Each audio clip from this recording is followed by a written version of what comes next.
8 de la mañana con 47 minutos, 8 con 47 minutos, en Punto Noticias de Radio Pichincha. Saludamos de esta hora con Carlos Fará, consultor político que nos acompaña vía telemática. ¿Cómo está, Carlos? Buenos días, bienvenido. Le saludamos a Alexis Moncayo, quien le habla a Licenia Espinel. Usted hace pocos días presentó un estudio de opinión pública nacional que contiene varias inquietudes. Cuéntenos, por favor, el universo, la muestra, en qué consiste este estudio. Bienvenido, buenos días.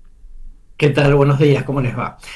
Bueno, fue un estudio nacional que hicimos con entrevistas presenciales, domiciliarias, a 2.400 casos en 23 provincias del país y en una multiplicidad de cantones que nos permitió asegurar, digamos, una representación de lo que fueron los resultados de la primera vuelta en la elección presidencial.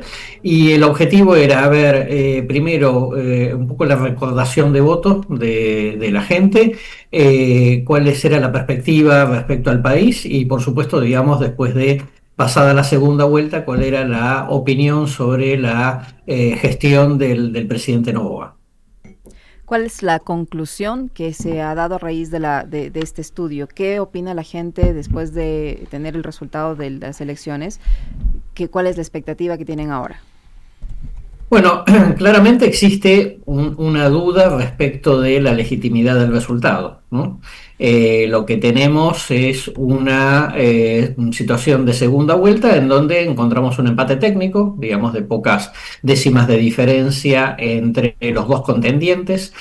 Obviamente esto no es la situación que informó en su momento el Consejo Nacional Electoral y por eso hicimos una pregunta específica sobre eso, en donde el 40% de la población cree que ganó efectivamente Noboa, el 38% piensa que ganó en Luisa González, y después hay un 13% que piensa que pudo haber ganado eventualmente Noboa, pero por una diferencia mucho menor. Con lo cual, digamos que el 53%, o sea, la mayoría cree que los resultados del Consejo Nacional Electoral no son representativos de lo que finalmente votó la gente.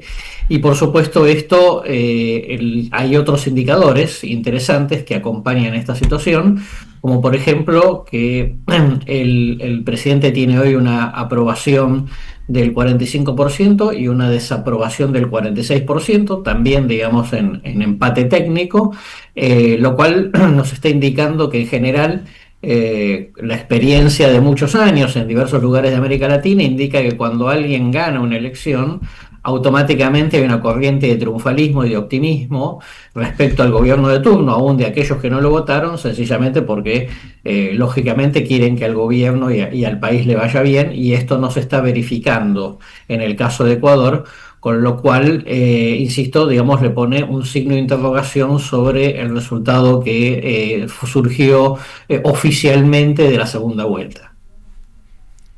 Ante la pregunta que se formula en este estudio de ¿cree usted qué va a pasar en los próximos meses? ¿Vamos a estar mejor, igual, bien, mal, peor? ¿Qué le responden las personas que han sido entrevistadas para este estudio? Bueno, eso es un dato bien interesante porque, como comentábamos recién, en general se genera una corriente de optimismo, ¿no? Independientemente de quién gane una elección, y en este caso no se verifica eso. No sé, tenemos una sociedad ecuatoriana que tiene más pesimismo que optimismo, y al mismo tiempo, cuando le preguntamos qué sensaciones tiene sobre la situación actual del Ecuador, si está esperanzado, si está enojado, si tiene miedo, si tiene incertidumbre, muy claramente la mayoría del electorado tiene sentimientos negativos hacia la situación del Ecuador en una proporción, digamos, bastante amplia, bastante importante. De manera que en general lo que vemos, digamos, es una consistencia estadística muy alta entre esa respuesta que la gente da sobre lo que votó en segunda vuelta y los indicadores de opinión pública que deberían, digamos, si hubiera habido una diferencia de 10 puntos, efectivamente, acompañar una corriente positiva hacia el presidente Noboa. Uh-huh. Considerando que estamos en los últimos días del primer periodo de Daniel Noboa, el de transición, ¿Cabe el lapso este de tiempo que la democracia liberal les da a los nuevos gobernantes de los famosos 100 días para hacer una evaluación? ¿O cómo se tiene que interpretar este proceso de transición entre los 18 meses del primer periodo y el periodo completo de 4 años que está por empezar en 10 días?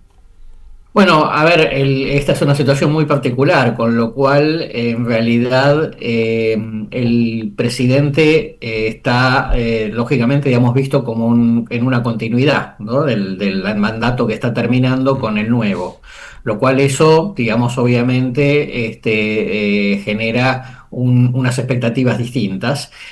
Y a esto hay que sumarle estos interrogantes que mencionábamos recién, con lo cual el arranque del segundo mandato claramente, tiene unas expectativas mucho menores a las que naturalmente se debería pensar en una situación en donde alguien haya ganado la elección con claridad, ¿no?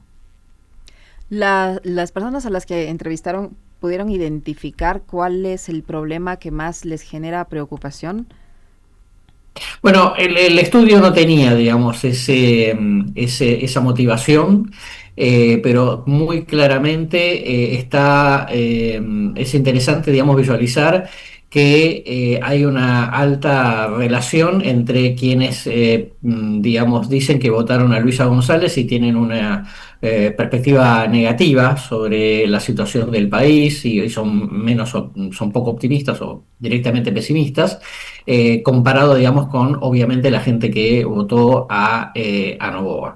De manera que en términos generales lo que uno debería decir es que en función de estos sentimientos, que además son mayoritarios, ¿no? Digamos, inclusive hay gente que dice que votó a Noboa, pero que no tiene una perspectiva positiva sobre el país o que tiene sentimientos negativos sobre el país. Entonces, esto lo que está marcando es una advertencia, ¿no? Para el inicio de un nuevo periodo presidencial. Uh-huh.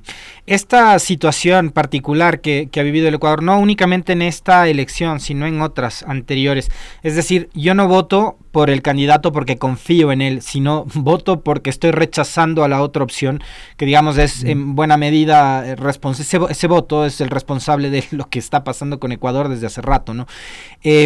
Digamos, ¿a qué fenómenos obedece o cuánto influye, por ejemplo, el factor miedo en una campaña electoral y en un momento decisivo como una elección?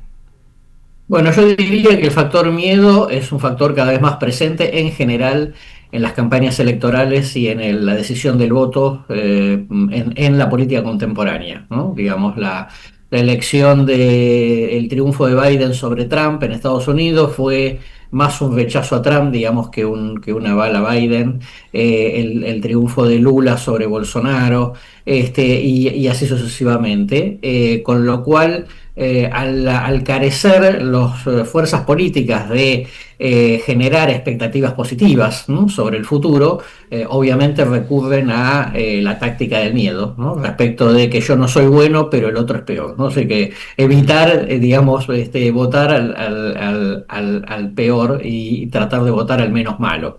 En ese sentido, yo diría que muchas situaciones que estamos viendo últimamente en América Latina de votos a los oficialismos tienen un poco más que ver con lo que llamamos quiero creer, ¿no? Digo, quiero tener expectativa, más que una, digamos, razón sólida o fundamentada en cuanto a los beneficios que pueda tener una gestión presidencial.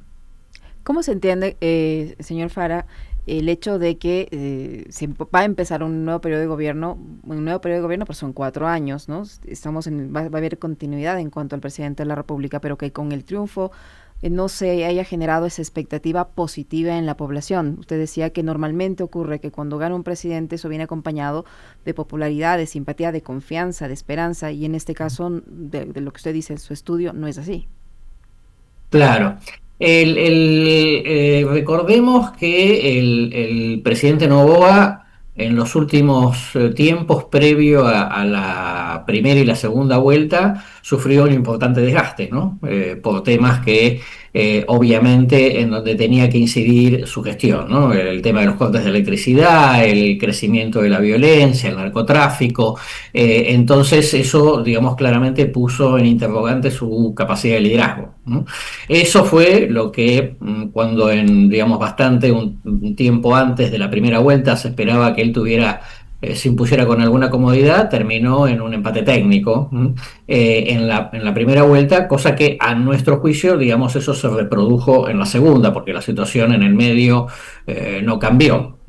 Entonces, en ese punto, yo diría que el presidente entró, digamos, a la fase de campaña electoral con problemas de legitimidad de resultados, de legitimidad de gestión, y por lo tanto, a partir de eso es lo que nosotros encontramos con esta situación, digamos, de mayor pesimismo y de sentimientos negativos sobre la actualidad, cosa que, digamos, nos pone, digamos, en interrogante el resultado oficial de segunda vuelta. Este resultado del 13 de abril, señor Fara, es, digamos, interesante desde el punto de vista de la investigación, me imagino, para ustedes, ¿no? Porque, a ver, veníamos de un periodo de gobierno, transitorio sí, pero que ya daba algunas luces de por dónde transita el Ecuador de Noboa. Es decir, el Ecuador de Noboa ya lo conocemos, ¿no? No es que a partir del próximo 24 de mayo vamos a saber cómo va a gobernar el nuevo presidente. Durante 18 meses lo hemos vivido, lo hemos experimentado. Los resultados no son mejores que los del gobierno anterior de Guillermo Lasso.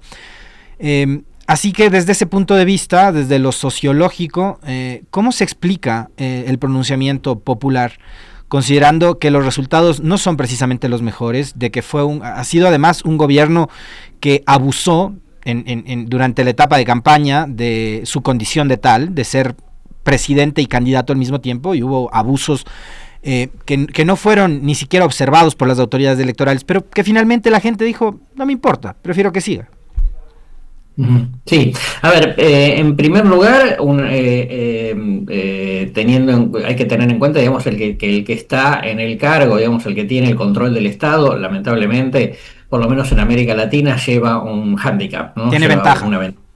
Totalmente, para imponer la agenda, porque tiene recursos, porque puede generar ciertos miedos, como mencionábamos recién, respecto de beneficios que reciba alguna parte de la población y que exista la amenaza de quitárselos, etcétera. Es decir, todo eso obviamente hace que exista el fenómeno de cancha inclinada, ¿eh? Como decimos habitualmente. En este caso, además, obviamente el que maneja el Estado tiene muchas más disponibilidades para poder influir sobre la agenda en contra de algún líder opositor. Me parece que desde ese punto de vista, digamos, también la oposición jugó, obviamente, con el viento en contra del hecho de que estuviese Noboa en el poder, digamos, y tratando de sucederse a sí mismo en el cargo. De manera que todos esos elementos hay que considerarlos, ¿no? Las campañas electorales nunca son un juego totalmente limpio, en donde las distintas partes tienen las mismas posibilidades de poder expresar su mensaje, sino que las oposiciones siempre llevan viento en contra y obviamente esto termina de incidir un poco en el voto. Pese a eso, de todas maneras, digamos, encontramos una situación de paridad en la segunda vuelta, ¿no? Muchísimas gracias, señor Fara. Muy gentil por acompañarnos y por contarnos sobre este estudio. Muy amable. Muy amable. No, por favor, que tengan lindo día. Lo propio para usted, Carlos Fara, consultor político que ha estado con nosotros, 9 en punto. Nos despedimos, Alexis.